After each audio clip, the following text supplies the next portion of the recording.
Hello everyone. Today's story is the girl who painted the boy into existence. This story comes from China. A long time ago in a small village in China, there lived a poor farmer with his wife. They had a beautiful daughter, but she was mentally unstable. Every day she would run into the forest and paint colorful flowers and trees. She could stay out there for days, and the villagers worried about her. But no one dared to ask the farmer to let them go after her, because he was a very scary man. He was known to beat his daughter whenever she came back home. One day the girl ran away from home again. The villagers went to look for her, and they found her by a lake. She was painting a small boat on the water. When she saw the villagers coming, she quickly dipped her brush into the paint and daubed it onto the boat. "Don't come any closer," she cried. "If you do, my magic will disappear." The villagers stopped and stared at the boat. It did look very real, and they wanted to get a closer look. But when they took a step forward, the girl screamed, "Don't move, or my magic will disappear." The villagers didn't listen and slowly moved forward. The moment they touched the boat, the girl screamed, "Goodbye," and the boat disappeared.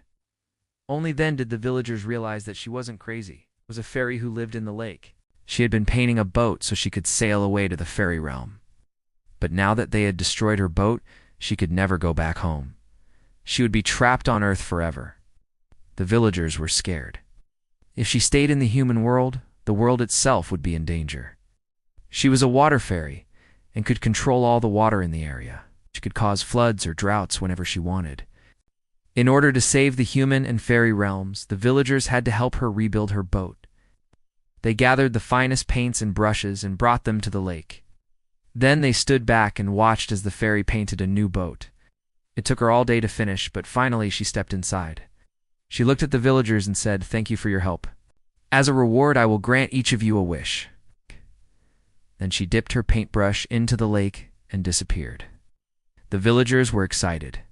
One by one, they came forward and made their wishes.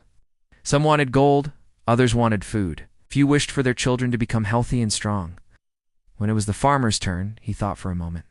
He looked at the lake and said, "I'm sorry, little fairy, but I have no wish. I don't want anything for myself. All I want is for my daughter to become normal again. Is that too much to ask?" The fairy shook her head. "Of course not. I know what I have to do, but it will take a while. Please be patient." Then she got into her boat and sailed away. The farmer waited patiently for 2 years, but the fairy didn't return. He was starting to lose hope when suddenly she appeared in his field.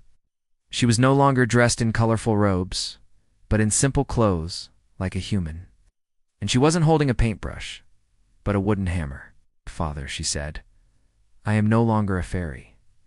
I am now a human. And this is my servant. He can help you work the fields and take care of the house." The farmer couldn't believe his eyes. His daughter had really become human.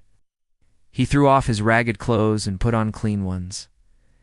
Then he took his daughter's hand and said, "Let us go into town and buy new clothes and food.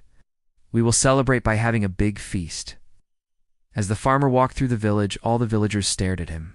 For 2 years, they had heard stories about the fairy who lived in the lake. I think they never thought she would actually come back. The girl who had been a fairy was now just another villager, and yet no one had noticed her. The farmer smiled. His daughter might not have been the most beautiful girl in the world, but she was his daughter, and he loved her more than anything.